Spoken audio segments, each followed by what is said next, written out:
पर प्रश्न चिन्ह लगा रहे हैं। अगर उस बुर्के में सलमा की जगह सलमान होता, बम लेकर के आ जाता और वहां जितने लोग शिक्षार्थी जो डिग्री लेने आए थे सब लोग उड़ जाते, उसका जिम्मेदार कौन होता? ये मैं प्रश्न छोड़ रही हूं, जरा जवाब दे विपक्ष इस बात का। और दूसरी बात, नीतीश जी ने बहुत अच्छा किया है कि डिग्री बांटने वाले को देखना चाहिए चेहरा। अच्छा, ये जो इतना बवाल मचा रहे, क्या ये एयरपोर्ट पर जाते हैं तो वहां पर भी तो हिजाब उतारा जाता है? जब आधार कार्ड बनवाती हो तब भी तो हिजाब उतारना पड़ता है, बुर्का उतारना पड़ता है। और जब राशन लेती हो तब भी तो बुर्का उतारना पड़ता है, तब शक्ल नहीं दिखाती क्या? क्या बुर्का ओढ़ करके नकाब डाल करके तभी सारी सुविधाएं लेने के हकदार बनते हो? और दूसरी बात मैं पूछना चाहती हूँ, इंटरनेशनल मुद्दा बनाने वालों, जरा एक बात पूछती हूँ कि कुरान में सरकारी सुविधाएं लेना हराम है? जवाब दे इस देश को। कुरान मानती हो कि नहीं मानती हो? कुरान को अपना पवित्र ग्रंथ मानती हो ना? तो ये जो ऑफर आ रहे हैं झारखंड के कुछ लोग, मैं नाम नहीं लूंगी, बहुत ऑफर दे रहे हैं उस लड़की को कि नकाब हटा दिया तुम्हारा तो यहाँ झारखंड आओ, मन चाहे पैकेज पे नौकरी करो। इनको तो कुरान मना करती है भाई, मस्जिद में जाने का हक नहीं है, मस्जिद में नहीं जा सकती ये बहनें। तो फिर नौकरी, इसका मतलब ये कुरान को नहीं मानती, ये अल्लाह के आदेश को नहीं मानती, ये मोहम्मद साहब के आदेश को नहीं मान रहे हैं। इसका मतलब ये लालची है, लालच जिंदा हो रहा। बंगाल में बाबरी मस्जिद की फिर से नींव रखी गई है, हो रहे हैं लोग और मालवीय मस्जिद बनाने का शुरुआत कर दी गई है।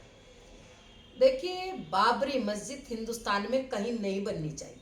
उसका कारण है कि बाबर तो लुटेरा था, चोर था, आतंकी था और बलात्कारी था।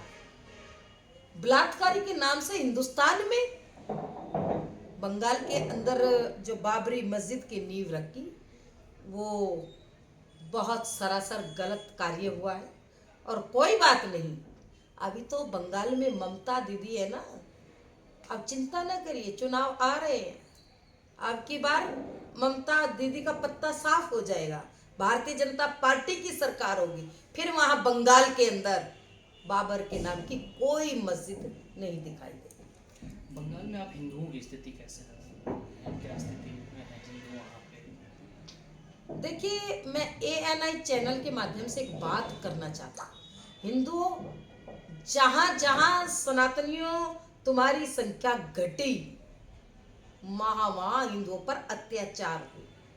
कश्मीर में देख लीजिए, 5 लाख हिंदुओं को तुरंत निकाल दिया गया, कश्मीर खाली करा दिया गया। ऐसी हालत बंगाल के अंदर है।